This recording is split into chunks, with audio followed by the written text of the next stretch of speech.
Good morning everyone. Nasima, Shail, Neha, Ravishankar, कैसे हैं आप लोग? तो पहले तो मैं लिखता हूँ स्लाइड 1, है ना। पहले तो ये काम करते हैं ताकि आप लोगों को स्लाइड 1।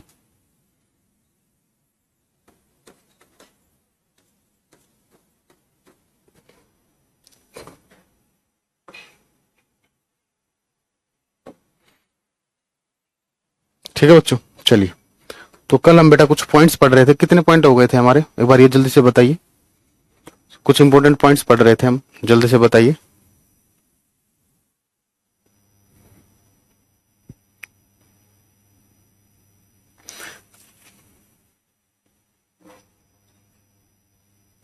जल्दी बताइए बेटा।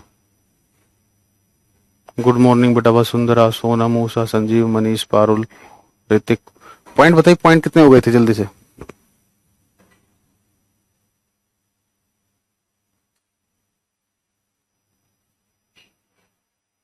6। चलिए 7th देखिए बेटा। एक बार बताओ, जो रजाई होती है उसको इंग्लिश में बोलते हैं क्विल्ट। हाँ, अम्ब्रेला वाला हो गया था। 6 हो गए थे, 7 हो गए थे, जो भी होते बेटा आप देख लेना, इसके बाद का नंबर ये। हाँ जी। तो मुझे एक बात बताओ, आप सर्दियों में नई रजाई को यूज करना पसंद करोगे या पुरानी रजाई को यूज करना पसंद करोगे? आप सर्दियों में नई रजाई को यूज करना पसंद करोगे या पुरानी रजाई को यूज करना पसंद करोगे? पुरानी को या नई को? नई को, क्योंकि पुरानी को तो आप लोगों ने यूज करके पहले ही बेहोश कर रखा है। ठीक है, जितने भी पॉइंट हो गए थे, चलो मैं पॉइंट हटा देता हूँ क्योंकि आपका एक नया कॉलेज शुरू हो गया अब यहाँ। मुझे पता था यही होता कि तो कोई नहीं, आप जितने जितने जितने लिखे हैं उसके आगे आप लिख लेना, उसी में कंटिन्यू है। ठीक है, तो देखिए, हमें सर्दियों में न्यू रजाई क्यों यूज करनी चाहिए, पुरानी रजाई क्यों यूज नहीं करनी चाहिए थी? ठीक है, देखो बेटा, पुरानी रजाई जो होती है उसके अंदर एयर की मात्रा कम होती है और जो नई रजाई होगी उसमें एयर की मात्रा ज्यादा होगी। बोले हाँ सर होगी। अब उससे फायदा क्या होगा? एयर जो होती है बेटा वो बैड कंडक्टर होती है हीट का। एयर जो होती है वो बैड कंडक्टर होती है हीट का। ठीक है, तो वो क्या करेगी, बाहर से जो सर्दी है उसको अंदर नहीं आने देगी और आपकी बॉडी से जो हीट रिलीज हुई है उसे बाहर नहीं आने देगी, जल्दी गर्म होगी। ठीक है, तो इसलिए यूज करेंगे हम न्यू क्विल्ट, नई रजाई। और याद रखना, एयर क्या होता है बेटा? बैड कंडक्टर होता है हीट का। तो लिखोगे a new quilt, a new quilt is more warmer than a new quilt is more warmer than the older quilt. Older quilt because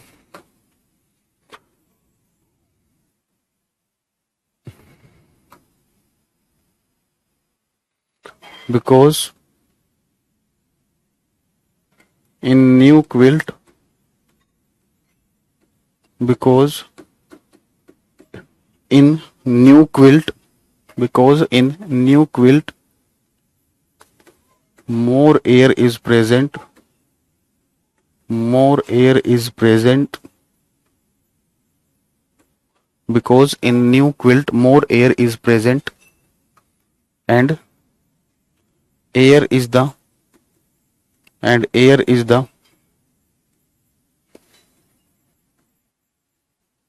and air is the bad conductor of heat and air is the bad conductor of heat. Hindi में लिखोगे बेटा, एक नई रजाई, एक नई रजाई पुरानी रजाई की तुलना में, एक नई रजाई पुरानी रजाई की तुलना में, एक नई रजाई पुरानी रजाई की तुलना में अधिक गर्म होती है, अधिक गर्म होती है, अधिक गर्म होती है, अधिक गर्म होती है क्योंकि क्योंकि नई रजाई में क्योंकि नई रजाई में वायु की मात्रा अधिक होती है, क्योंकि नई रजाई में वायु की मात्रा अधिक होती है और वायु ऊष्मा की कुचालक होती है। और वायु ऊष्मा की कुचालक होती है। वायु ऊष्मा की कुचालक होती है। अब देखिए सर प्लीज बाय आप पढ़ा दो। अरे बेटा चलिए बताइए, एक चीज सुनिए। आपके पास बेटा एक कंबल है जिसकी मोटाई इतनी है, कंबल नंबर 1, ठीक है। अब आपने दो इतनी इतनी मोटाई के कंबल लिए, अगर हम जिनको जोड़ दें तो जोड़ने के बाद जो कंबल बनता है, ठीक है ना, उसकी मोटाई और जो पहले जो हमने एक कंबल बताया था, ठीक है ना, देखिए ऐसे समझिए।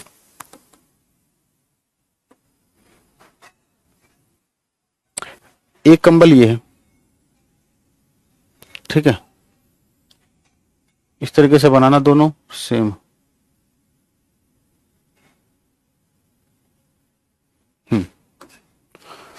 ये दो कंबल है, देखिए ये जो थिकनेस है, मान लीजिए ये डी है, ये D/2 है और ये भी D/2 है, ठीक है।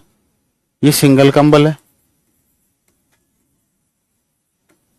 सिंगल ब्लैंकेट, अकेला कंबल है।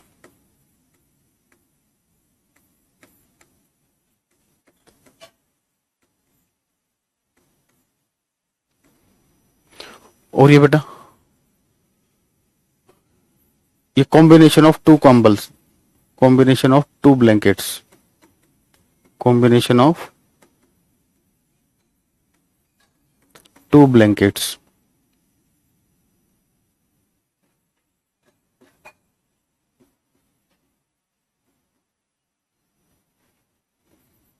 दो कंबल का संयोजन।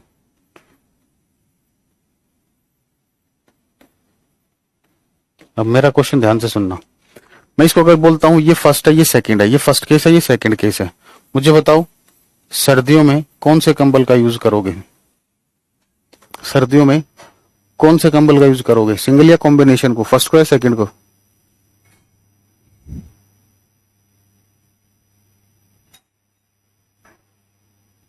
थैंक यू बेटा अचल मित्तल। सुनिए बेटा, जब आप दो कंबल को जोड़ोगे तो उसके बीच में एयर आ जाएगी ना, दो कंबल जोड़ोगे उसके बीच में एयर आ जाएगी, तो वही कॉन्सेप्ट लग जाएगा। तो ये वाला ज्यादा गर्म होगा, ये कम गर्म होगा, ठीक है ना। तो इसको मैं केस बोलता हूं 1, ये ए ये बी, ठीक है। तो देखिए इसका एग्जाम्पल भी देखिए, जैसे जब पहाड़ों में आप लोग घूमने जाते हो, ठीक है ना, जहां बर्फ वगैरह गिरती है, तो आप कैसी जैकेट लेके जाते हो? जो फूली हुई होती है, जो फूली हुई होती है। क्यों? क्योंकि फूली हुई होगी तो उसके अंदर एयर होगी, एयर होगी तो एयर क्या होती है? हीट का बेड कंडक्टर। यही सेम कॉन्सेप्ट, ठीक है। तो लिखोगे बी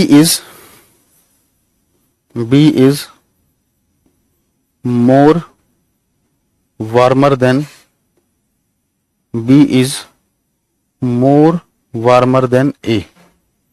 बी ए की तुलना में, बी ए की तुलना में अधिक गर्म होगा। भारती बेटा व्हाट्सएप चेक करता तो हूं, लेकिन बहुत ज्यादा मैसेजेस होते हैं मेरे पास।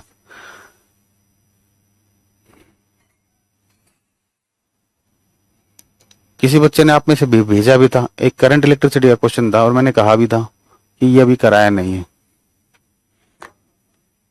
बी ए की तुलना में अधिक गर्म होगा, बी ए की तुलना में अधिक गर्म होगा।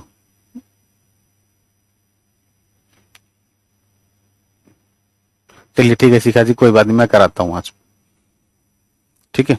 अगर आज मैं ना कराऊं ना तो कल मॉर्निंग में मुझे दोबारा याद दिला देना, क्योंकि फिर मैं आपको ऐसी चीज बताऊंगा जिससे मुझे याद रहेगा, ठीक है ना। नहीं तो वैसे मुझे याद रहेगा, आज मैं करवाता हूं, ठीक है बेटा। इसी तरीके से क्वेश्चन पूछ लेते हैं गर्मियों में, सर्दियों में। सर्दियों में आप एक जैकेट पहनो या एक शर्ट पहन लो, उसके ऊपर दूसरी शर्ट पहन लो, जिससे दोनों की मोटाई बराबर हो जाए। तो किसे प्रेफर करोगे? दो शर्ट को, एक जैकेट की बजाय किसको प्रेफर करोगे? दो शर्ट को प्रेफर करेंगे, ठीक है। अब सर्दियों में जो होते हैं बेटा, वूलन क्लोथ्स क्यों पहनते हैं बताएगा कोई? बैड कंडक्टर ही तो है बेटा, जो बैड कंडक्टर ही तो है। बैड कंडक्टर से क्या होगा? आपकी बॉडी से जो हीट बाहर निकल रही है, ठीक है ना, वो इस कंबल से बाहर नहीं जाएगी और बाहर से जो सर्दी है वो अंदर नहीं आ पाएगी। बताइए, मेरा व्हाट्सएप नंबर बहुत बार बता चुका हूं, अब नहीं बताऊंगा, आप लोग देखिए क्लासेस में मैंने बताया। जल्दी बताइए। हाँ जी, सर्दियों में ऊनी वस्त्र क्यों पहनते हैं? क्योंकि देखो ऊनी वस्त्र पहनते हैं तो ऊनी वस्त्र में उनके बीच में क्या होते हैं, ऊनी वस्त्र में वुलन क्लोथ्स में क्या होते हैं, होल होते हैं, छिद्र होते हैं, और उन होल में क्या होगी, एयर होगी। तो वो एयर क्या करेगी, वो एयर रोकेगी बेटा बाहर से सर्दी को अंदर आने में, ठीक है ना, इसलिए हम प्रेफर करते हैं। ठीक है, तो लिखोगे in winters, in winters woolen clothes, in winters woolen clothes, in winter woolen clothes are preferred,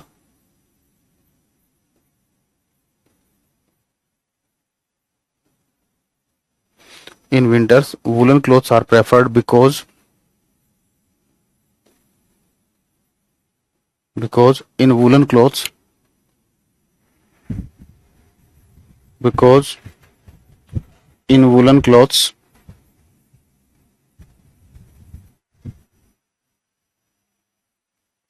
between the holes, between the gaps,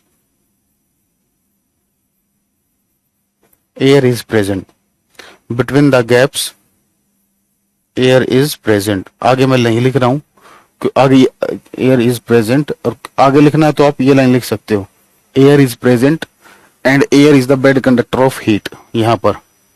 ठीक है, चलिए हिंदी में लिखोगे बेटा, सर्दियों में ऊनी वस्त्रों का प्रयोग किया जाता है, सर्दियों में ऊनी वस्त्रों का प्रयोग किया जाता है, सर्दियों में ऊनी वस्त्रों का प्रयोग किया जाता है, सर्दियों में ऊनी वस्त्रों का प्रयोग किया जाता है, क्योंकि ऊनी वस्त्रों में छिद्रों के बीच, ऊनी वस्त्रों में छिद्रों के बीच, ऊनी वस्त्रों में छिद्रों के बीच वायु उपस्थित रहती है, वायु उपस्थित रहती है, छिद्रों के बीच वायु उपस्थित रहती है, छिद्रों के बीच वायु उपस्थित रहती है, और वायु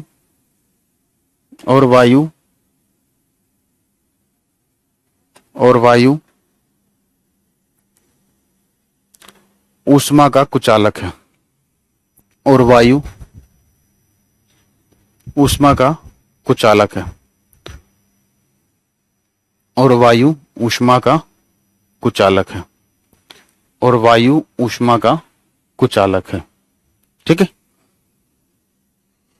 ठीक है बेटा। तो इस तरीके के, अब जैसे बोलते आइस जो होती है, बर्फ जो होती है, आप उसे जो गांव से बिलोंग करते हैं देखा होगा बेटा, उसे तूड़े में रखते हैं, तूड़े में रखते हैं, क्योंकि तूड़े के अंदर क्या होता है, एयर प्रेजेंट होती है। या बोल सकते हो जो तूड़ा जो होता है ना, बुरादा जिसको बोलते हैं, बुरादा और तूड़े में डिफरेंस होता है, आपको पता होगा, ठीक है ना, तो बोल सकते हैं। तो जो बुरादा होता है या तूड़ा जो होता है वो क्या होता है बेटा, एयर का बेड कंडक्टर होता है। क्या होता है, बेड कंडक्टर होता है। तो इस पॉइंट को और लिख लेते हैं यहाँ पर, आइस इज केप्ट इन, चलिए आगे लिखेंगे, एक दो पॉइंट और बताऊंगा अभी।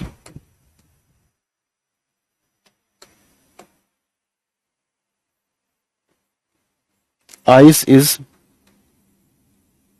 Kept in, ice is kept in sawdust, ice is kept in sawdust because sawdust is the, because sawdust is the, because sawdust is the, because sawdust is the bed conductor of, because sawdust is the bed conductor of heat। Hindi में लिखोगे, बर्फ को बुरादे में रखा जाता है,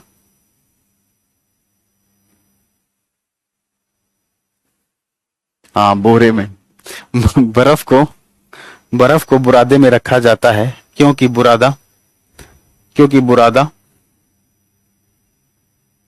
बुरादा ऊष्मा का कुचालक होता है।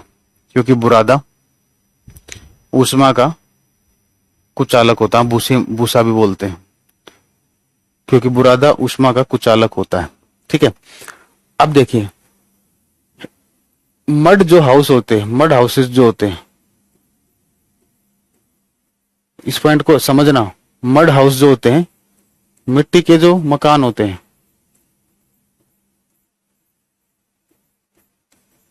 आप एक चीज देखोगे इनके बारे में, समर गर्मियों की बात करें,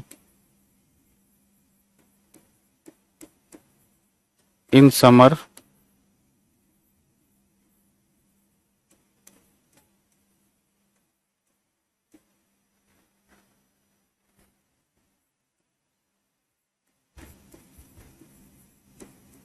इन विंटर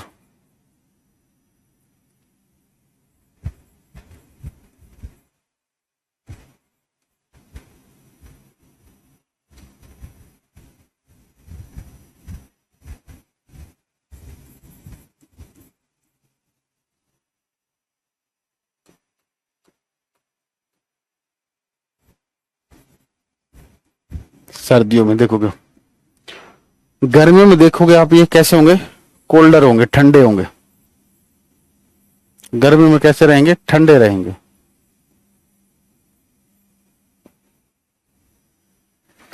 और विंटर में कैसे रहेंगे, हॉटर रहेंगे।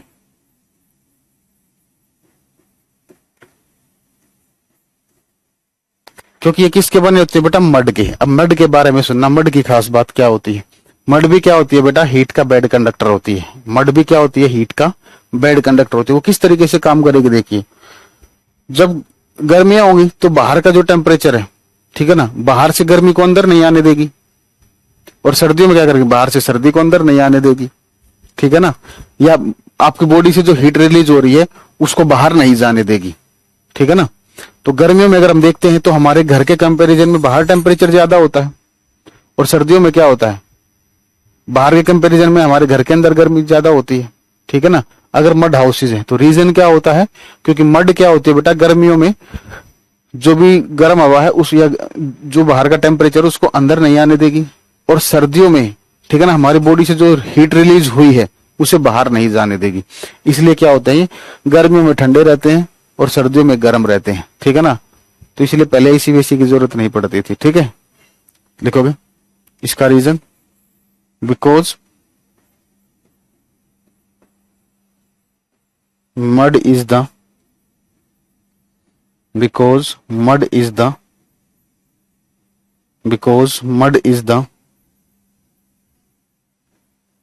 bad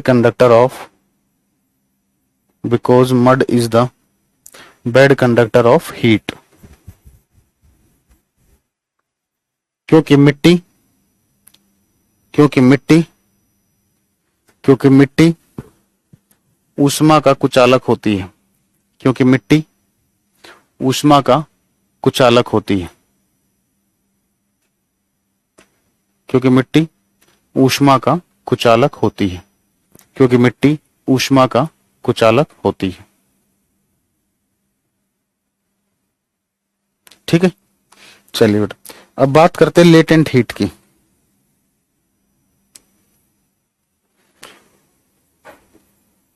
लेटेंट हीट, गुप्त ऊष्मा।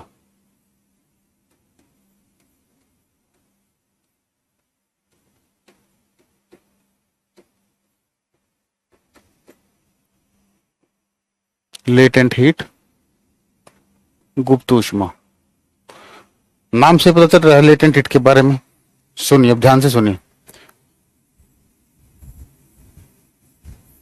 ये कोई सब्सटेंस है, इसका हमने 1 किलोग्राम लिया। ठीक है, इस मान लीजिए ये सॉलिड सब्सटेंस था, इसका टेम्परेचर है 10 डिग्री सेल्सियस। हमने इस सब्सटेंस को लिक्विड में कन्वर्ट कर दिया बेटा। किस में कन्वर्ट कर दिया, लिक्विड में कन्वर्ट कर दिया। ठीक है ना, लेकिन टेम्परेचर में कोई चेंज नहीं आया। टेम्परेचर अभी भी कितना है, 10 डिग्री सेल्सियस है। कितना है, 10 डिग्री सेल्सियस है। कूलर बेटा इवेपोरेशन पर काम करता है बेटा ज्योति, कूलर जो होता है वो इवेपोरेशन पर काम करता है, ठीक है ना, केमिस्ट्री में पढ़ाऊंगा इवेपोरेशन, ठीक है। चलिए,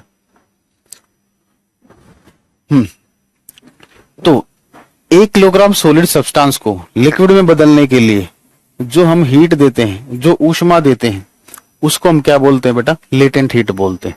क्या बोलते हैं, लेटेंट हीट बोलते हैं। प्रॉपर लिखवाऊंगा, ठीक है ना। चलिए, क्लियर है। तो एक बार मैं इसको हटा देता हूं, देखो, the amount of heat, the amount of heat, the amount of heat,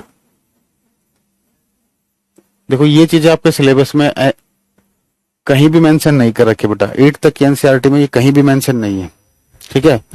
लेकिन पेपर में क्वेश्चन आते हैं। ब्लैंकेट वाला नहीं समझे, छोड़ दीजिए, जो ना समझ में ना उसको छोड़ दो बेटा, परेशान ना हो, क्योंकि आप छोटे बच्चे थोड़ी हो। अगर आपको ब्लैंकेट वाला नहीं समझ में आया तो बड़ी दिक्कत है, दोबारा देख लेना वीडियो को या फिर छोड़ दीजिए, दो ही ऑप्शन है। The amount of heat required, the amount of heat required to change the, to change the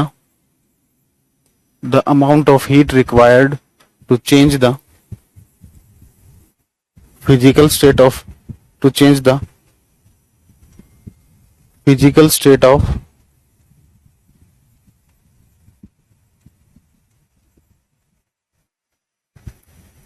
to change the physical state of 1 kilogram, एक मिनट रुकना,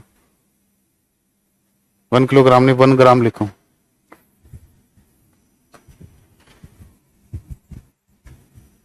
the amount of heat required to change the physical state of 1 gram of substance, 1 gram of substance, 1 gram of substance without changing its temperature, without changing its temperature, without changing its temperature,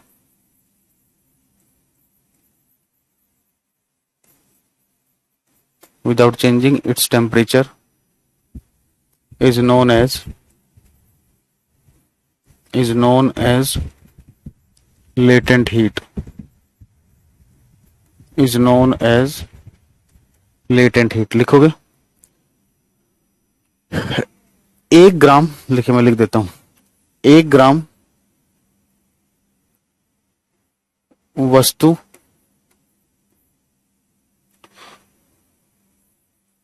के तापमान में, ऐसे लिखो, एक minute रुको, तापमान में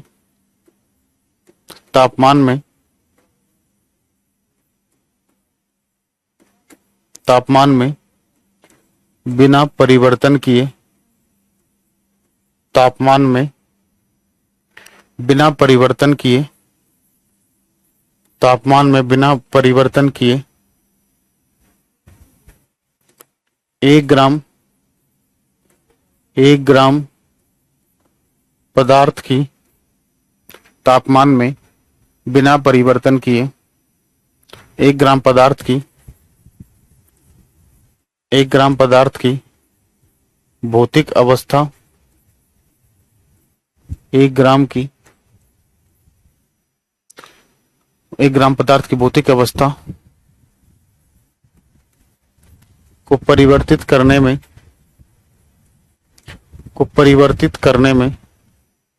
1 ग्राम पदार्थ की भौतिक अवस्था को परिवर्तित करने में जो ऊष्मा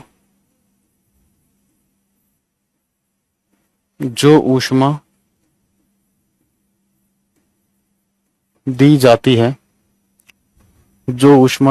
है, उसे गुप्त ऊष्मा, उसे गुप्त ऊष्मा कहा जाता है, उसे गुप्त ऊष्मा कहा जाता है। ठीक है, इसका फॉर्मूला होता है बेटा Q is equal to ml। ये इसका फॉर्मूला है। तो यहां पर जो Q है ये है हीट, M जो है mass of substance, mass of substance, पदार्थ का द्रव्यमान, पदार्थ का द्रव्यमान, और L है लेटेंट हीट। L क्या है? लेटेंट हीट, गुप्त ऊष्मा। ठीक है, ऊष्मा, गुप्त ऊष्मा, पदार्थ का द्रव्यमान। हाँ 9th क्लास में देखो, हाँ 9th में तो है लेकिन पेपर में आता, अब क्या करें। तो जो लोग कहते हैं ना कि 8 तक एनसीईआरटी कर लो, ये आता है वो आता है, तो उन्हें बता देना एक बार, उनको एक बार पेपर खोल कर देखो, ठीक है ना।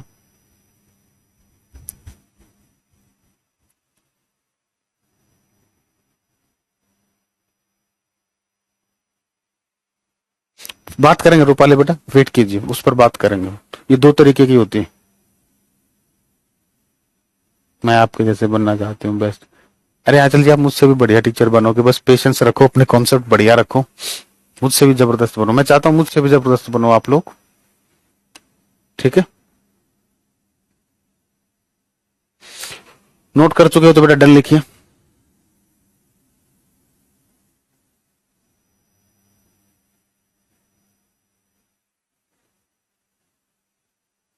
अब ये 2 तरीके की होती है बेटा, ठीक है ना। ये जो लेटेंट हीट होती है ये 2 तरीके की होती है। मुरली बेटा ये आपका वो कोर्स नहीं चल रहा, होम ट्यूशन नहीं चल रहा कि ब्लैंकेट वाला एग्जाम्पल बताइए। उस टाइम पर कहां थे? उस टाइम पर पूछते बेटा।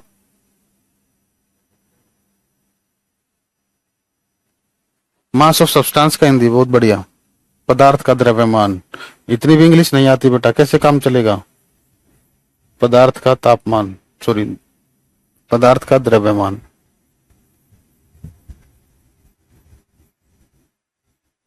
पदार्थ का द्रव्यमान।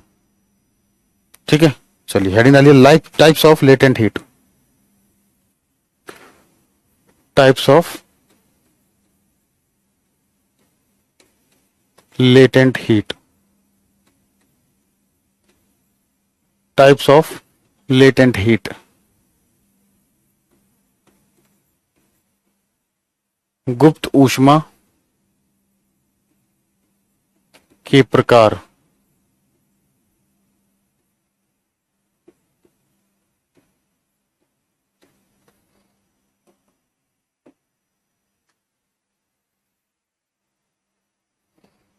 ये 2 तरीके की होती है बेटा। Number 1 latent heat of fusion, latent heat of fusion, और एक होती है लेटेंट हीट ऑफ वेपराइजेशन। पहले फ्यूजन के बारे में पढ़ते हैं। गलन की, गलन की गुप्त ऊष्मा, गलन की गुप्त ऊष्मा। तो ये कब होती है बेटा? सेम डेफिनेशन रहेगी, बस मैं आपको बहुत शॉर्ट में बता रहा हूं। फ्यूजन किसके लिए होता है बेटा? सॉलिड के लिए होता है। जब 1 ग्राम सॉलिड, 1 ग्राम सॉलिड जो है बेटा ये किस में बदल गया? लिक्विड में बदल गया। तो इसमें जो हीट लगेगी, जो ऊष्मा लगेगी, उसको बोलते हैं लेटेंट हीट ऑफ फ्यूजन। ठीक है, इसका टेम्परेचर, दोनों का टेम्परेचर सेम रहेगा। तापमान जो रहेगा, यहां पर अगर x डिग्री सेल्सियस था, यहां भी कितना रहेगा बेटा? x degree Celsius.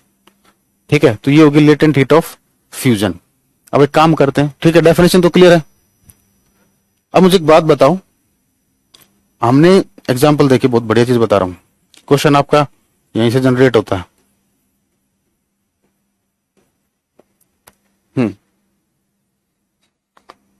अब आपके पास मान लीजिए वाटर है, आइस है, ठीक है, ऐसे लिखिए H2O है सॉलिड, ठीक है, और H2O है लिक्विड, ठीक है। ये एक तरीके से आइस है, सॉलिड फॉर्म में आइस बोलेंगे। तो इसका यहां पर जो टेम्परेचर है कितना है, 0 डिग्री सेल्सियस। आपने इसको L latent heat of fusion दी, तो किस में कन्वर्ट हो गया बेटा, लिक्विड में कन्वर्ट हो गया। लेकिन इसका टेम्परेचर भी अभी भी क्या है, 0 डिग्री सेल्सियस। क्या है, 0 डिग्री सेल्सियस है। तो देख रहे हो, हाँ 1 किलोग्राम कर लेना यार इसको, सॉरी। समझना एक चीज, पहली बात तो सुनो बेटा, ये जो H2O सॉलिड था, हमने इसको हीट दी, हीट देने से किस में कन्वर्ट हो गया, लिक्विड में कन्वर्ट हो गया। लेकिन टेम्परेचर में कोई चेंज नहीं आया, टेम्परेचर में कोई चेंज नहीं आया, ठीक है। सुनिए अब, तो जो हम हीट दे रहे हैं वो काम क्या कर रही है, सुनिए, जो हम हीट दे रहे हैं वो हीट क्या करेगी बेटा, ये जो सॉलिड था इसके अंदर पार्टिकल्स के बीच का जो फोर्स होगा, पार्टिकल्स के बीच का जो फोर्स होगा क्या करेगी, उन्हें वीक कराएगी, उन्हें कमजोर बनाएगी। लेकिन इतना कमजोर नहीं बनाएगी कि पार्टिकल मूव करना शुरू कर दे, पार्टिकल को मूव नहीं करने देगी, ठीक है। और अगर वो मूव नहीं करेगा तो उसके टेम्परेचर में कोई चेंज नहीं आएगा, क्योंकि जब पार्टिकल मूव करेगा तब उसके टेम्परेचर में चेंज आएगा बेटा, ठीक है। तो जो हम हीट देते हैं उसका काम क्या होता है बेटा, सॉलिड होता है, तो सॉलिड हो चाहे लिक्विड हो, उसके बीच के पार्टिकल्स के बीच के जो फोर्स होता है उसको कम करती है और कुछ नहीं, ठीक है। तो जैसे हमने इसको हीट दिया तो जो H2O सॉलिड थी, जो आइस थी, उसके पार्टिकल्स के बीच के जो फोर्सेस थे बेटा उन्हें कमजोर बना दिया, कमजोर बनाने से वो किस में कन्वर्ट हो गया, लिक्विड में कन्वर्ट हो गया, टेम्परेचर सेम रहा। अब मेरा क्वेश्चन ये है बेटा, H2O यहां लिख, सॉलिड, ये H2O सॉलिड है, ये H2O लिक्विड है, किसके अंदर हीट ज्यादा होगी, किसके अंदर हीट ज्यादा होगी,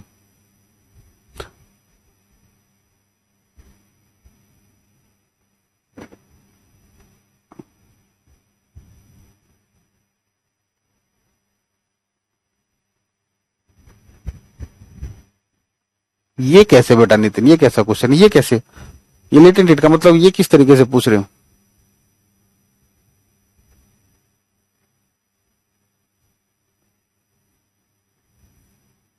अब ध्यान से सुनिए बेटा, आइस थी, आइस अलग रखी थी, जब आपने इसको हीट दे दी तो इसके अंदर हीट चली गई ना, हीट चली गई, तो जब इसके अंदर हीट चली गई तो वो लिक्विड में बदल गया, तो लिक्विड के अंदर क्या होगी, मोर लेटेंट, मोर हीट होगी, ठीक है ना। यहां पर तो लिखोगे H2O liquid contains, H2O liquid contains more heat, ठीक है, में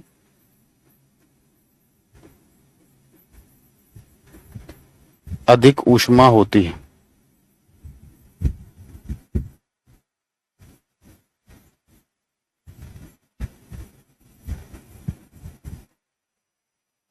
ठीक है। दोनों इक्वल कैसे हो जाएंगे बेटा, आपने जब इसको हीट दी, इसने हीट एब्जॉर्ब की तो वो इसमें कन्वर्ट हो गया, वो पॉइंट ध्यान रखिए, काम का पॉइंट वो है।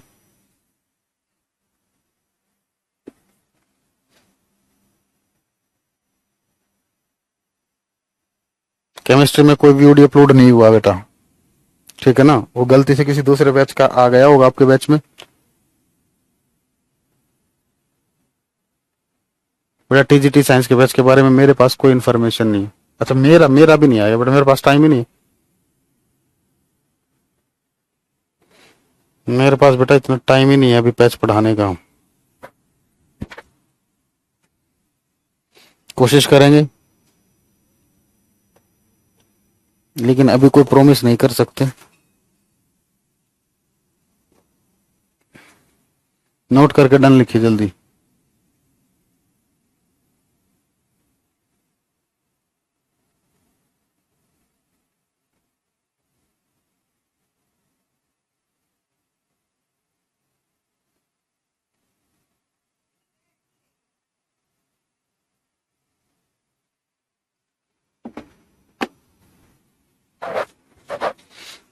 ठीक है, चलिए बात करते हैं latent heat of, same concept उसमें आता है, लेटेंट हीट ऑफ वेपराइजेशन।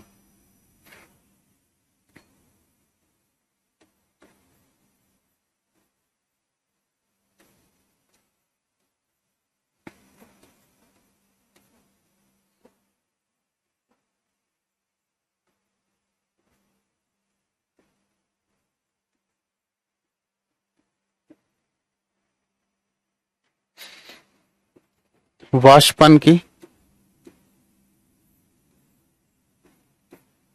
गुप्त ऊष्मा, वाष्पन की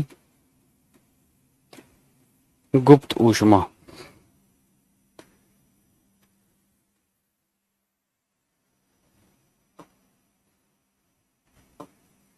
देखिए इसमें क्या होगा बेटा, 1 किलोग्राम लिक्विड को, 1 किलोग्राम को लिक्विड को, ठीक है ना, किस में बदलना है, गैस में बदलना है।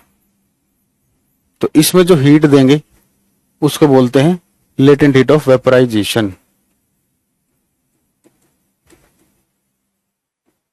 वाष्पन,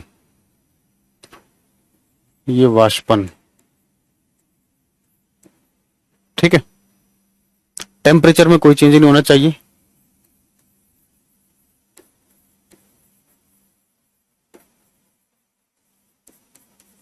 ये अगर x डिग्री सेल्सियस है तो इसका भी टेम्परेचर कितना होगा, x डिग्री सेल्सियस होगा, ठीक है ना। इसका भी टेम्परेचर कितना होगा, x डिग्री सेल्सियस होगा, ठीक है। तो एग्जाम्पल की बात करते हैं। H2O है बेटा लिक्विड फॉर्म में, ठीक है। टेम्परेचर है 100 डिग्री सेल्सियस,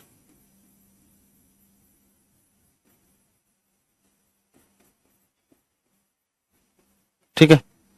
हमने क्या किया, इसको H2O वेपर में बदल दिया, H2O गैस।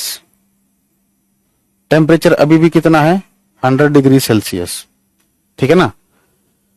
तो लिक्विड को गैस में बदलने के लिए टेम्परेचर सेम रहना चाहिए। लिक्विड को गैस में बदलने के लिए जो हम हीट देंगे वो क्या हो जाएगी बेटा, latent heat of vaporisation.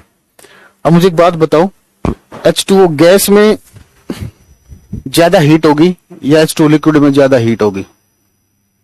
Large word Ranjit बेटा, इतने बड़े बड़े वर्ड लिखूं, ऐसे ऐसे लिखूंगा क्या मूर्ख को, अपने ऐसे ऐसे लिखूंगा बेटा, बहुत बड़ा लिख रहा हूं ऑलरेडी मैं।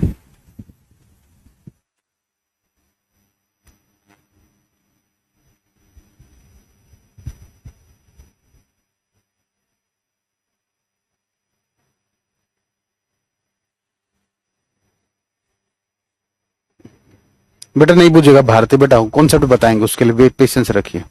गैस के अंदर, ठीक है। तो इसलिए क्वेश्चन भी पूछा जाता है कि जो हीट होती है उससे ज्यादा जलन होती है। गर्म पानी की तुलना में जो जलन किससे ज्यादा होगी, अगर आपको घाव वगैरह है, या मतलब आपको, अगर हम आपको वेपर में रख दें और गर्म पानी में रख दें तो वेपर आपके लिए ज्यादा कष्टदायी होंगे क्योंकि उसके अंदर हीट ज्यादा होती है, ठीक है। तो लिखोगे ये क्या हो गई, स्टीम। ये क्या बेटा, आपकी स्टीम, ठीक है ना। स्टीम causes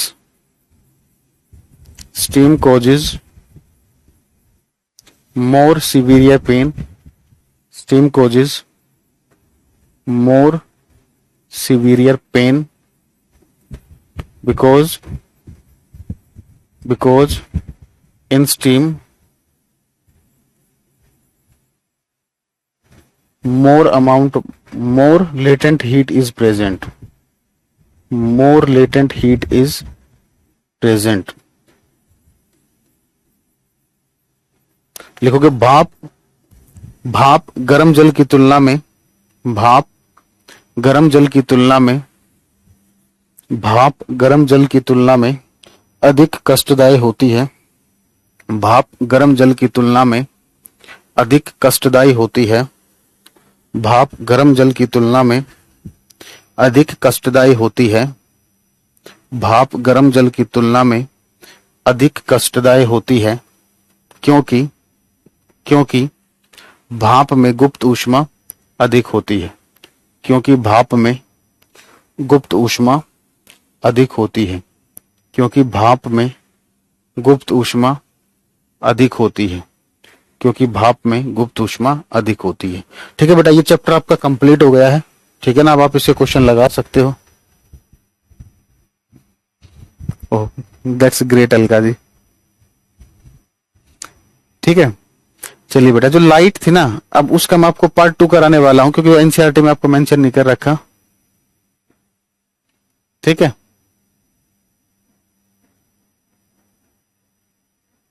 वो साइंस स्पेशल में अनु जी, साइंस स्पेशल, जी स्पेशल, साइंस स्पेशल। चलिए, भाप अधिक कष्टदायी होती है।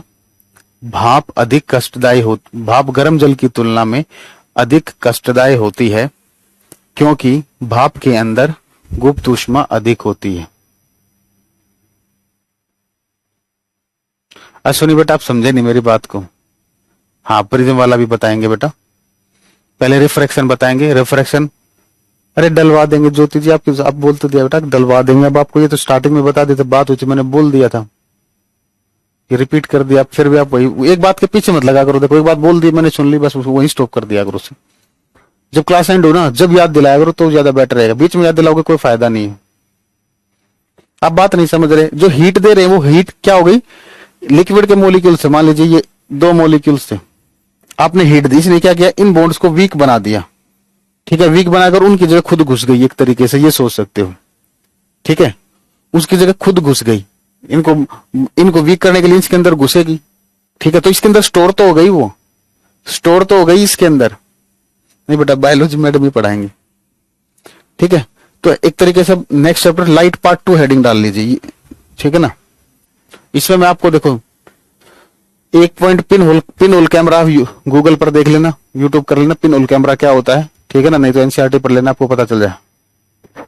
थर्मल एक्सपेंशन मेटल और वाटर का भी समझाइए प्लीज, खादीजा जी, सिलेबस में नहीं है। ठीक है, और टाइम नहीं होता बेटा इतना, सिलेबस हमें टाइम से पूरा करना है।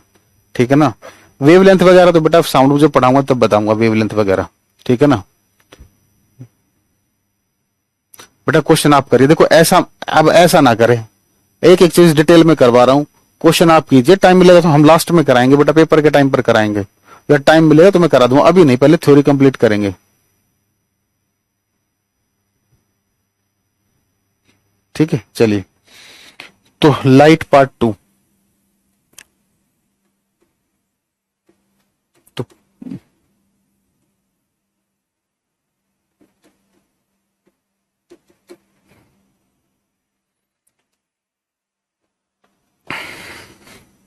तो पहले हेडिंग डालिए बेटा, रिफ्रैक्टिव इंडेक्स।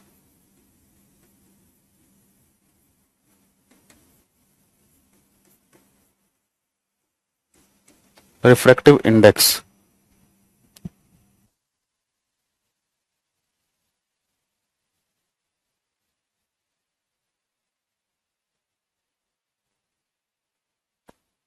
रिफ्रैक्टिव इंडेक्स अपवर्तनांक।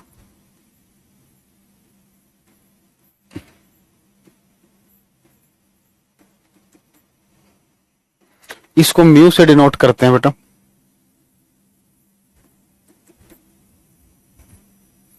इसके बारे में आपको ज्यादा डिटेल में नहीं बता रहा हूं, जितना आपके काम में आने वाली चीज है, जितना रिफ्रैक्शन के लिए एक्सप्लेन करना है उसके बारे में बता देता हूं। देखो, म्यू से इसको डिनोट करते, पहले देखिए, वैक्यूम में जो इसकी वैल्यू होती है ना, सुनिए, निर्वात में इसका जो मान होता है ये होता है 1। एयर में जो वैल्यू होती है इसकी वो होती है 1.003। ग्लास जो होता है, वाटर लिखिए पहले, वाटर जो होता है, वाटर का जो रिफ्रैक्टिव इंडेक्स होता है ये होता है बेटा 1.33।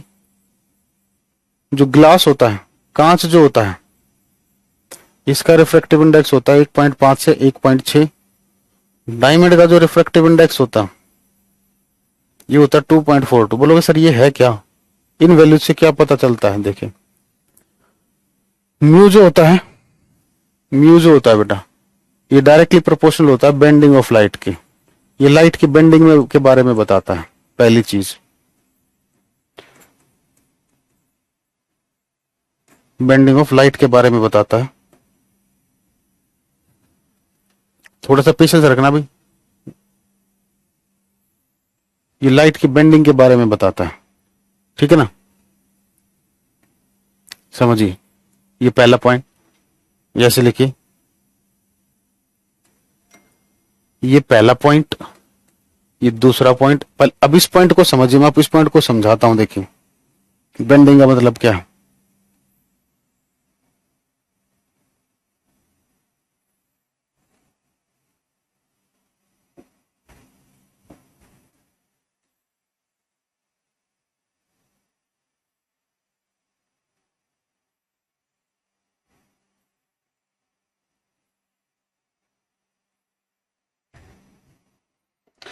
बेटा बाहर है एयर,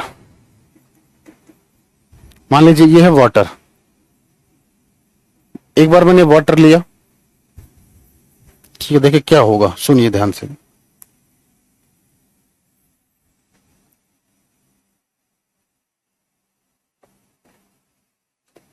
ये लाइट रे आई बेटा, ये लाइट आई, ठीक है। बाहर कोई दूसरा मीडियम है, अंदर कोई दूसरा मीडियम है, ठीक है ना। बाहर कोई दूसरा मीडियम है, अंदर कोई दूसरा मीडियम है। तो जब लाइट होता क्या, जब एक मीडियम से बेटा दूसरे मीडियम में जाती है, एक माध्यम से दूसरे माध्यम में जाती है, तो इसे जाना तो सीधा चाहिए था। क्या होना चाहिए था, इसे जाना तो सीधा चाहिए था, जाना तो ऐसे चाहिए था। लेकिन ये ऐसे ना जाकर मुड़ जाती है। क्या करती है, ये मुड़ जाती है। ये क्या करती है, यहां से मुड़ जाती है। ये तो होगा मतलब बेंडिंग का, ठीक है ना। तो मैं एक काम करता हूं, देखो समझाने, आप समझ भी जाओगे। तो ये मैं पहले लिख रहा हूं, ग्रीन कलर से लिख रहा हूं। पहले मीडियम क्या था, वाटर था, ठीक है। इसलिए मैंने इसको, अगर वाटर होगा तो इस तरीके से लाइट मुड़ी, इस तरीके से मुड़ी। अब मुझे एक बात बताओ, अगर मैं इसकी जगह डायमंड रख देता हूं, ये जल हटाकर मैंने डायमंड रख दिया, यहां इस जल को हटाकर डायमंड रख दिया, तो अब समझना इस बात का मतलब।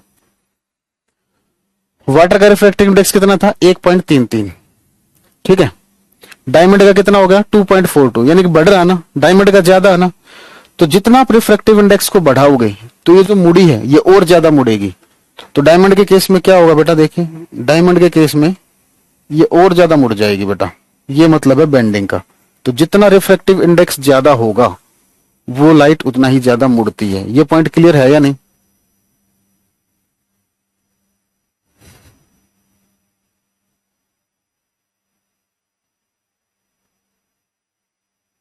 ओके नेहा जी, ठीक है। तो ये वाला पॉइंट क्लियर है कि इसकी वैल्यू को ये करता क्या है। एक माइंड में एक आइडिया आया, दिमाग में कुछ आया कि रिफ्रैक्टिव इंडेक्स, अच्छा रिफ्रैक्टिव इंडेक्स क्या कर रहा था। बेसिक मीनिंग यही होता है, फॉर्मूले में लिखवाऊंगा नहीं क्योंकि आपको जरूरत नहीं है आपके सिलेबस में, इस चीज की आपको जरूरत है। नोट करके डन और लिखिए, ठीक है, नोट करके डन लिखिए।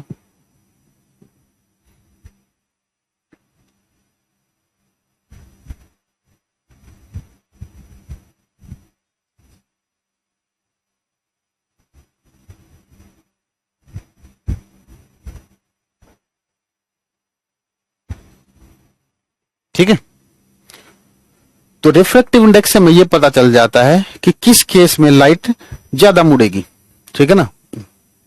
अभी बहुत अच्छे से बताऊंगा, अभी टेंशन ना ले इसको, ठीक है ना। अभी तो और भी करेंगे।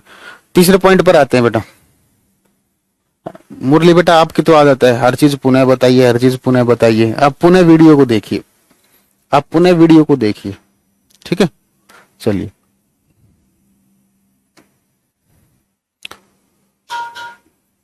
देखिए बेटा, एक होते हैं रेयर मीडियम, एक होता है डेंसर मीडियम, ठीक है ना। स्पीड ऑफ लाइट जो होती है ना बेटा, स्पीड ऑफ लाइट जो होती है,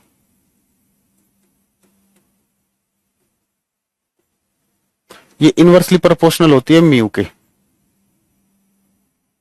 मींस जिस मीडियम का रिफ्रैक्टिव इंडेक्स ज्यादा होगा, जिस मीडियम का रिफ्रैक्टिव इंडेक्स ज्यादा होगा, उस मीडियम में लाइट की स्पीड क्या हो जाएगी बेटा, कम होगी।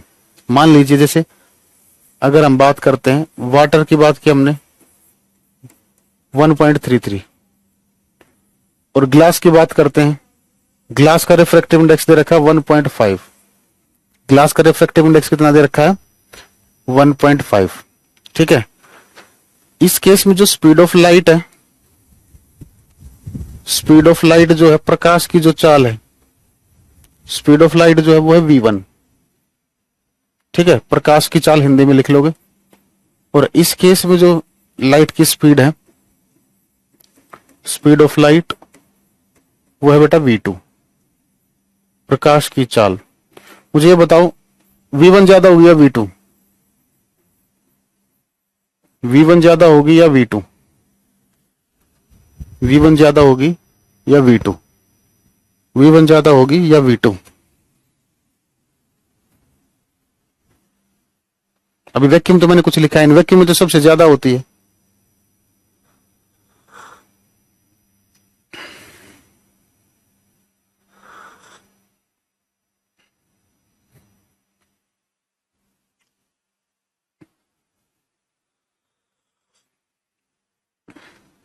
हाँ बहुत बढ़िया बच्चों, जिसका आंसर गलत आ रहा ना उसके बेसिक्स बहुत कमजोर हैं। ठीक है ना। इनवर्स रिलेशन का मतलब क्या होता है बेटा? जैसा आप इसके साथ करोगे इसका उल्टा इसके साथ होगा। अगर आप इसको बढ़ाओगे तो ये कम हो जाएगा, इसको कम करोगे तो वो बढ़ जाएगा। तो देखिए इन दोनों में से बेटा जिसका रिफ्रैक्टिव इंडेक्स कम होगा उसमें स्पीड ज्यादा होगी। वाटर के अंदर, वाटर का रिफ्रैक्टिव इंडेक्स कम है तो वाटर के अंदर जो लाइट की स्पीड होगी वो ज्यादा होगी, v1 ग्रेटर देन v2।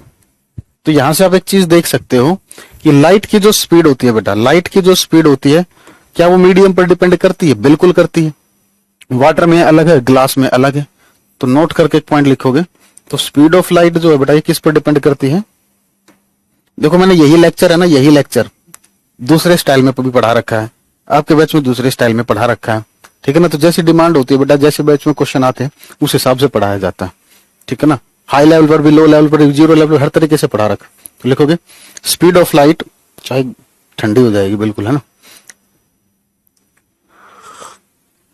लिखिए प्रकाश की चाल माध्यम पर निर्भर करती है। प्रकाश की चाल माध्यम पर निर्भर करती है। प्रकाश की चाल माध्यम पर निर्भर करती है।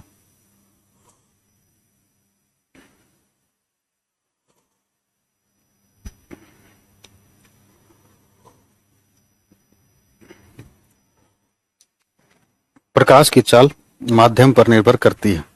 लिखोगे speed of light, speed of light depends on medium. Speed of light depends on medium. प्रकाश की चाल माध्यम पर निर्भर करती है। प्रकाश की चाल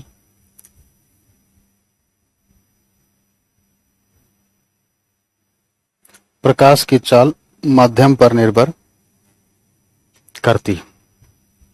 बट एक्चुअली मेरी आदत है, मैं बगैर कमेंट्स पर, मैं चाहता हूं कि क्लास हो रही है, लाइव क्लास हो रही है तो इंटरेक्शन हो, लेकिन अच्छा इंटरेक्शन हो, इसलिए मैं कमेंट्स पर ध्यान दे लेता हूं। नहीं तो मैं, इच्छा तो मेरी भी नहीं होती आप लोगों के कमेंट ऐसे करते हो। आज तो फिर भी ठीक है। ठीक है। अब तीसरी बात देखिए, यह हेडिंग डाल लीजिए, rare medium and denser medium. Define करते हैं रेयर मीडियम। पहले रेयर मीडियम की बात कर लेते हैं। विरल माध्यम, रेयर मीडियम किसे बोलते हैं?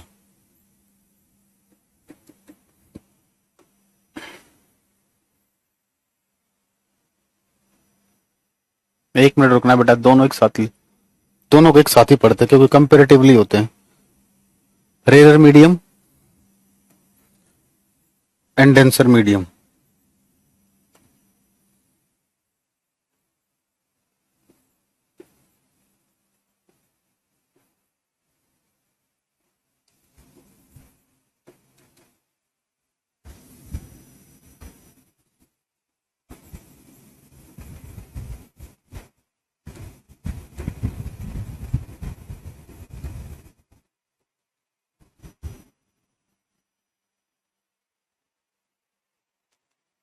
ठीक है। देखिए दो मीडियम को कंपेयर कर रहे हो बेटा, दो मीडियम को कंपेयर कर रहे हो तो उनको डिसाइड करना है उनमें से डेंसर मीडियम कौन सा होगा, रेयर मीडियम कौन सा होगा।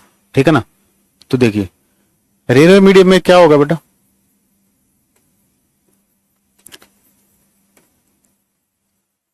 रेयर मीडियम उसको बोलते हैं बेटा हम जिसके अंदर क्या होता है, लाइट की स्पीड ज्यादा हो। दोनों मीडियम को कंपेयर कर रहे हैं, जिस मीडियम में लाइट की स्पीड ज्यादा होगी उसको नाम दिया जाता है rare medium.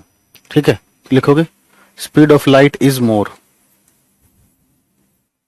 Speed of light is more, speed of light is more. प्रकाश की चाल अधिक होगी, प्रकाश की चाल अधिक होगी।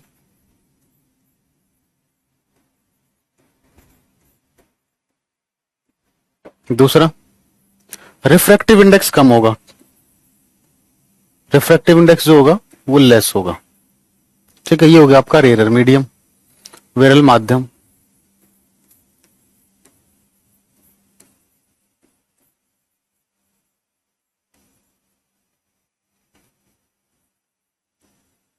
डेंसर मीडियम,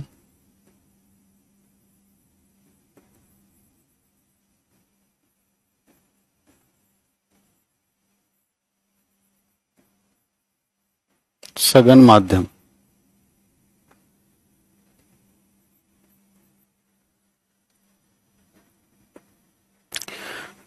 तो ये क्या होगा, जिसमें लाइट की स्पीड कम होगी, speed of light is less. प्रकाश की चाल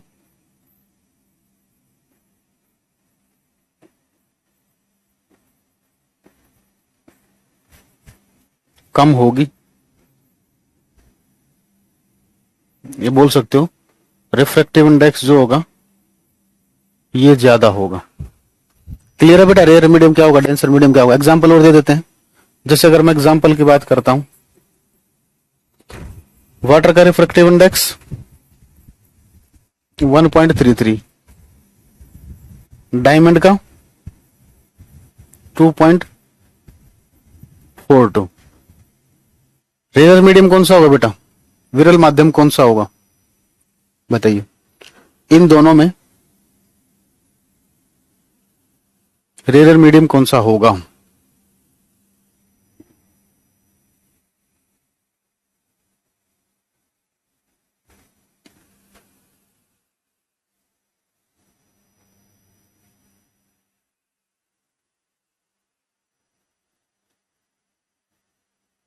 जल्दी बताइए बेटा, रेयर मीडियम कौन सा होगा। बहुत बढ़िया बच्चों, बहुत बढ़िया, बहुत बढ़िया। फर्स्ट वाला बेटा, ये आपको ये नहीं समझ में आ रहा, दोनों को कंपेयर किया, ये वैल्यू दे रखी तो इनको कंपेयर कर लो, लाइट की स्पीड दे रखी है। ये एग्जांपल इसमें कौन सा होगा बेटा, वाटर रेयर मीडियम होगा, और डायमंड क्या होगा, डेंसर होगा। ठीक है, सब कुछ आपके सामने है बेटा। ठीक है, चलिए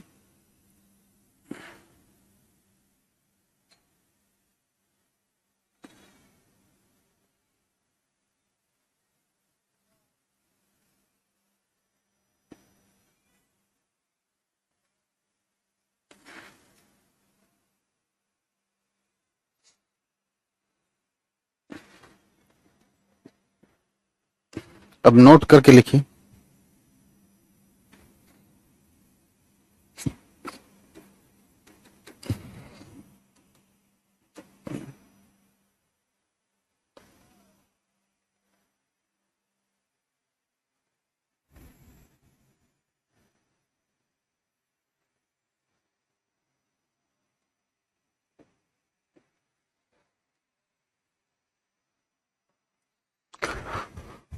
ये मीडियम 1 है बेटा बाहर, ये है रेयर मीडियम।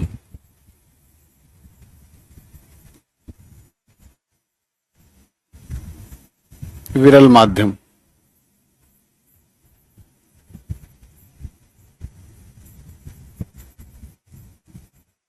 ठीक है, ये मीडियम 2 है, ये है डेंसर मीडियम।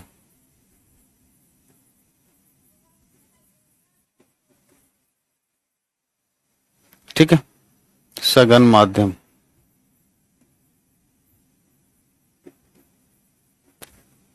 और बाहर फिर से क्या है, रेयर मीडियम।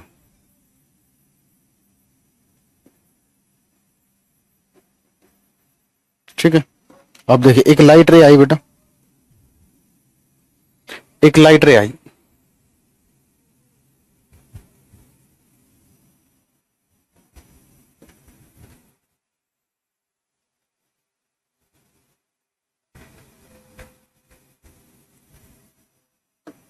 ठीक है,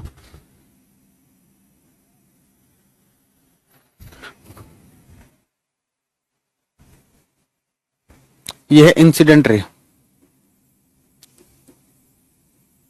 बताया था ना इंसिडेंट रे क्या होती है बेटा, रिफ्लेक्शन जब पढ़ाया था।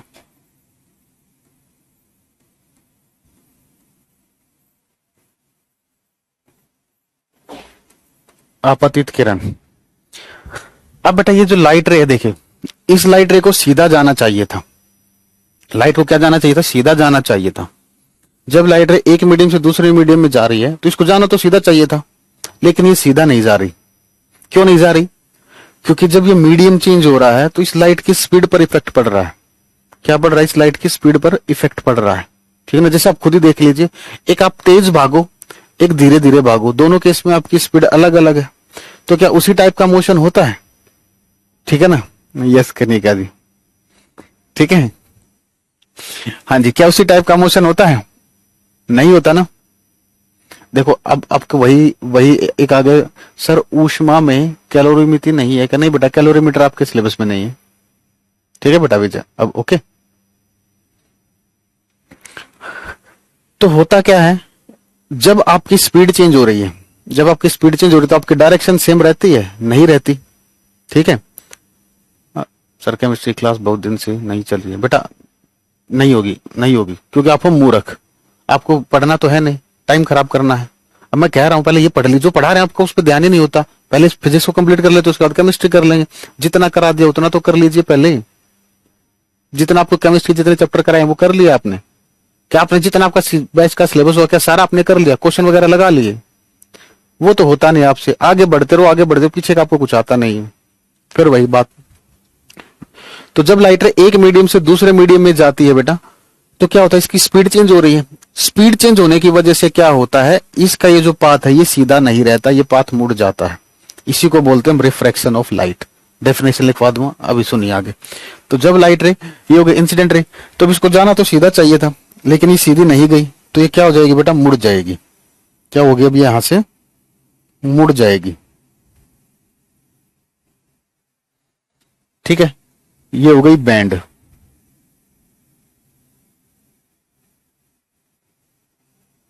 ठीक है, ये हो गया बेटा बैंड।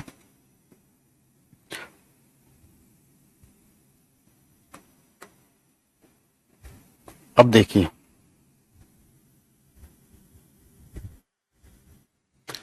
अब ये लाइट रे क्या हो रही है बेटा, अगर हम इसकी बात करें, अब फिर से ये एक मीडियम से दूसरे मीडियम में जा रही है। ठीक है, तो यहां पर इसकी स्पीड कम है, यहां स्पीड ज्यादा है, तो ये क्या होगी, फिर से बैंड होगी। स्पीड में चेंज हो रहा है ना, तो ये फिर से बैंड होगी। तो अब जो होगी बेटा, अब ये इस तरीके से जाएगी। तो आप देखोगे, इसको बोलते बेटा, हिंदी में मत पूछना, ये सिलेबस में नहीं है, ये एमरजेंट रे क्या होती है। ये दोनों पैरेलल होंगे बेटा, ये 1 और ये 2 मान लीजिए, ये 3 मान लीजिए। 1 और 3 क्या होंगे बेटा, ये पैरेलल होंगे। ये दोनों रेज आप देखोगे ये कैसी होंगी, पैरेलल होंगी, समानांतर होंगी। अब ध्यान से सुनना, इस प्रोसेस का नाम है बेटा रिफ्रैक्शन। इस प्रोसेस का नाम क्या होता है, रिफ्रैक्शन। जब लाइट रे एक मीडियम से दूसरे मीडियम में जाती है तो उसके रास्ते में जो परिवर्तन आता है, उसके पाथ में जो चेंज आता है, उसको बोलते हैं रिफ्रैक्शन। और इस रास्ते में चेंज आने का कारण क्या है, लाइट की स्पीड में चेंज आता है। क्या आता है, लाइट की स्पीड में चेंज आता है। ये कहानी हम बाद में लिखेंगे। अब सुनिए, तो यहां पर रिफ्रैक्शन हो रहा है, तो इस लाइट रे का नाम रख दिया गया बेटा रिफ्रैक्टेड रे, अपवर्तित किरण। इसको हम क्या बोलते हैं बेटा, रिफ्रैक्टेड रे, अपवर्तित किरण, रिफ्रैक्टेड रे, अपवर्तित किरण, रिफ्रैक्टेड रे, अपवर्तित किरण। तो आपको ध्यान रखना है, सुनिए, तो मेरा क्वेश्चन सुनिए, जब लाइट रे रेयर मीडियम से डेंसर मीडियम में जा रही है तो ये किसकी तरफ मुड़ेगी, ये जो लाइन है बेटा, ये जो लाइन है, डॉटेड लाइन जो है, ये इस सरफेस के परपेंडिकुलर है ना, इसको बोलते हैं बेटा हम नॉर्मल। ये दोनों ही क्या है, नॉर्मल है, अभिलंब है, दोनों ही क्या है, नॉर्मल है बेटा, अभिलंब है। ठीक है, तो जब लाइट रे रेयर से डेंसर में जाएगी तो वो क्या हो रहा है, नॉर्मल की तरफ मुड़ रही है। क्या हो रही है, नॉर्मल की तरफ मुड़ रही है। और जब लाइट रे डेंसर टू रेयर जाएगी, जब लाइट रे डेंसर टू रेयर जाएगी तो वो नॉर्मल से दूर भाग रही है। ठीक है, इतना क्लियर है, इसको लिख देता हूं एक बार, फिर कोई चीज रहती है तो बताइएगा। डायग्राम बनाने का टाइम दे दूंगा, टेंशन ना ले। तो फर्स्ट लिखोगे व्हेन लाइट रे, व्हेन लाइट रे, व्हेन लाइट रे travels from, when light ray travels from rarer medium to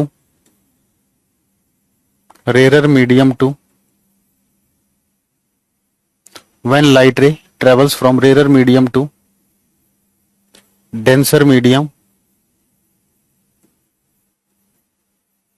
rarer medium to denser medium, then it bends, then it bends towards normal, then it bends towards normal, then it bends towards normal। अच्छा बेटा एक बात बताइए, मैंने laws of reflection आपको लिखवाए थे, परावर्तन के नियम लिखवाए थे, एक बार चेक करके बताना। लाइट में रिफ्लेक्शन जब पढ़ाया होगा, लॉज ऑफ रिफ्लेक्शन लिखवाया था, दो नियम लिखवाए होंगे, लिखवाए थे शायद, मुझे ध्यान आ रहा है, लेकिन एक बार आप बताइए, क्योंकि मैं बहुत बैच पढ़ाता हूं, क्या पता आपके बैच में ना लिखवाया हो, हालांकि मैंने लिखवाया है। बाकी हिंदी मीडियम वाले लिखेंगे, जब प्रकाश, जब प्रकाश, जब प्रकाश विरल माध्यम से, चलो ठीक है लिखवाया, जब प्रकाश विरल माध्यम से, जब प्रकाश विरल माध्यम से सघन माध्यम में चलता है,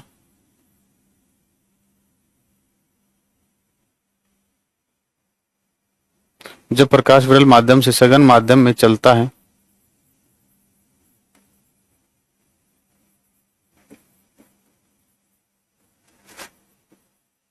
चलता है, तो वह,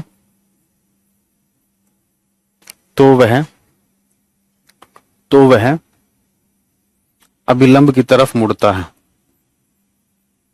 तो वह अभिलंब की तरफ मुड़ता है, अभिलंब की तरफ मुड़ता है। अब मुझे एक बात बताओ, अगर ये जो इंसिडेंट रे है, इसकी स्पीड को मैं नाम दे देता हूं x, और ये जो रिफ्रैक्टेड रे है, इसकी स्पीड को मैं नाम दे देता हूं y, तो कौन सी ज्यादा होगी बेटा, जल्दी बताइए, कौन सी ज्यादा होगी, जल्दी बताइए।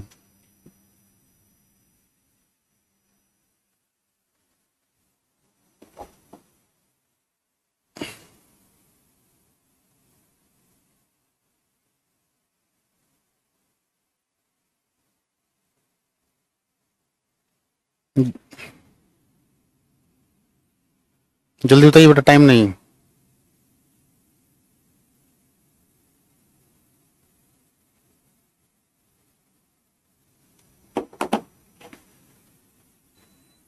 बहुत बढ़िया, मैक्सिमम बच्चों का आंसर सही है। तो x greater than y,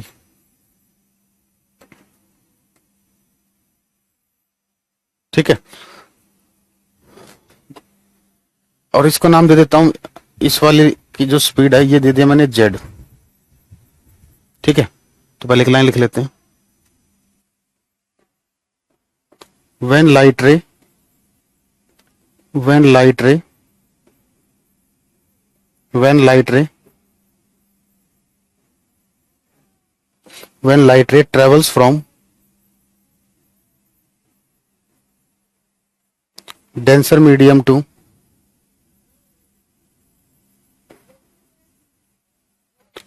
denser medium to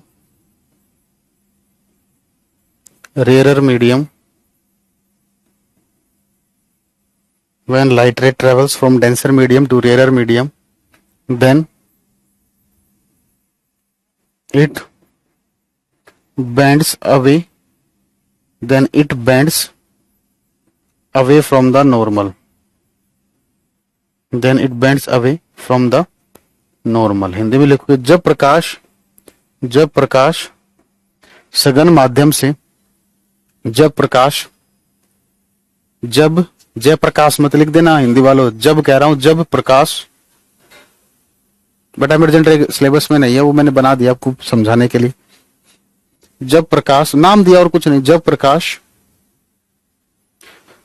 सघन माध्यम से विरल माध्यम में चलता है, जब प्रकाश सघन माध्यम से, जब प्रकाश सघन माध्यम से विरल माध्यम में चलता है, जब प्रकाश सघन माध्यम से विरल माध्यम में चलता है, विरल माध्यम में चलता है, तो वह अभिलंब से दूर भागता है,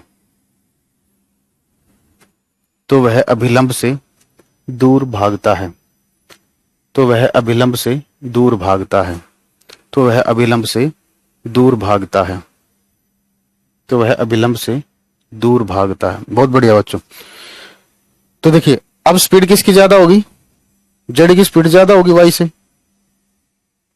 ठीक है, और एक्स और जेड की स्पीड सेम होगी, एक्स इक्वल टू जेड होगा, ठीक है, क्योंकि मीडियम सेम है। ठीक है, एक बात बताना जल्दी, डायग्राम आप लोगों ने बनाया अभी नहीं बनाया? नहीं बनाया तो मैं आपको टाइम देता हूं, बनाया है तो यस लिखिए, नहीं बनाया तो नो लिखिए, मैं आपको टाइम देता हूं, और बना लिया तो फिर मैं आगे बढ़ता हूं, जल्दी से जल्दी बताइए।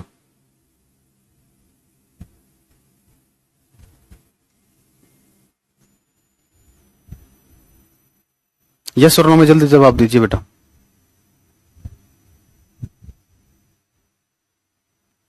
आप तो जवाब ही लेट दोगे उस तो यहां पर देखिए, ये जो एंगल होता है बेटा, इंसिडेंट रे नॉर्मल के जो सात एंगल बनाती है, ये अब थोड़ा सा डिटेल कर रहा हूं, थोड़ा सा भी थोड़ा सा, क्योंकि ये सिलेबस मेंशन नहीं कर, ये मेंशन नहीं कर रखा, लेकिन ये वाली चीजें आपके पेपर में आती है, ठीक है, तो थोड़ा सा आगे बढ़ रहा हूं। तो इसको क्या बोलते हैं, एंगल ऑफ इंसिडेंस, हिंदी में एंगल ऑफ इंसिडेंस। बेटा थोड़ा सा छोटा लिख रहा हूं, एंगल ऑफ इंसिडेंस, आपतन कोण, एंगल ऑफ इंसिडेंस, आपतन कोण, ठीक है। नॉर्मल के साथ चेक करना हमेशा एंगल, ये होगा आर, आर को मैं यहां लिख देता हूं, आपकी जगह होगी तो आप लिख लेना, angle of refraction, angle of refraction, परावर्तन कोण, एंगल ऑफ रिफ्रैक्शन, परावर्तन कोण, एंगल ऑफ रिफ्रैक्शन, परावर्तन कोण। लिखिए, मैं 1 मिनट में आया बेटा।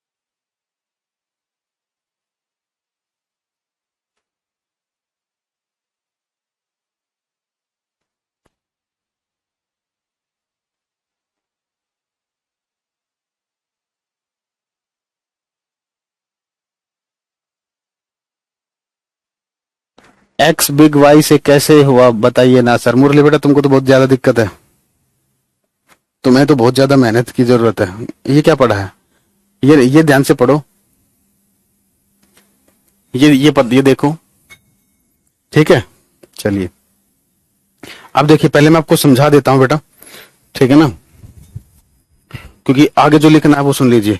जब लाइट रे एक मीडियम से दूसरे मीडियम में जाती है तो इसके पाथ में चेंज आया। ये जो पाथ में चेंज आया इसको क्या बोलते हैं हम, रिफ्रैक्शन ऑफ लाइट, प्रकाश का अपवर्तन, पहली चीज। नंबर 2, अब इसके कुछ, अच्छा ये चेंज क्यों आया, क्योंकि लाइट सॉरी क्योंकि स्पीड ऑफ लाइट में चेंज आया, लाइट की स्पीड चेंज हो रही है। जब लाइट एक मीडियम से दूसरे मीडियम में जाती है तो उसकी स्पीड में चेंज आता है, सॉरी जब लाइट एक मीडियम से दूसरे मीडियम में जाती है तो उसकी स्पीड में चेंज आता है। तो स्पीड में चेंज आने की वजह से उसका क्या हुआ, पाथ में चेंज आया, रास्ते में परिवर्तन आया, ठीक है। तीसरा बेटा, इसके नियम क्या है, लॉज क्या है, ये एंगल, ये इंसिडेंट रे है, ये रिफ्लेक्टेड रे है, और ये क्या है, नॉर्मल। ये तीनों की तीनों क्या होंगी, एक ही प्लेन में होंगी, क्या होंगी, एक ही प्लेन।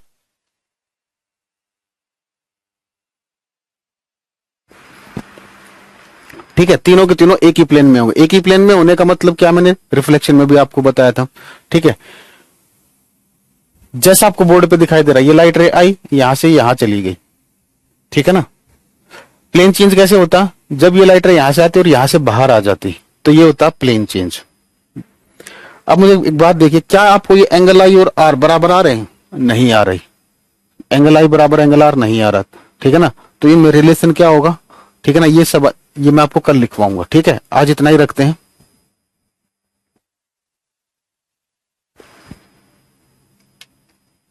ठीक है, तो इतना ही रखते हैं, क्योंकि अभी टाइम भी नहीं, आपकी अगली क्लास भी शुरू होनी है, आपको भी 5-7 मिनट का ब्रेक चाहिएगा, ठीक है। तो कल की क्लास में जो समझा है कल आते ही मैं इसको लिखवा दूंगा, ठीक है ना। फिर उसके बाद मैं आपको पढ़ाऊंगा रेनबो, ठीक है ना। और याद रखना है, पिन होल जो होता है मैं लिखवा भी दूंगा, जो पिन होल कैमरा होता है वो एक टाइप की इमेज बनाता है, वो हमेशा रियल और इन्वर्टेड इमेज बनाता है, ठीक है ना। बस आप इस चैप्टर के क्वेश्चन लगाइए फिर, ठीक है ना। अभी आप लगा सकते हो इस चैप्टर के क्वेश्चन, कोई दिक्कत नहीं है, ठीक है ना। ठीक है, चलिए बेटा, इसको जिसने नहीं बनाया डायग्राम को बना लीजिए, 2 मिनट में क्लास बंद कर देंगे, ठीक है। आज के लिए इतना ही, thank you, bye, take care.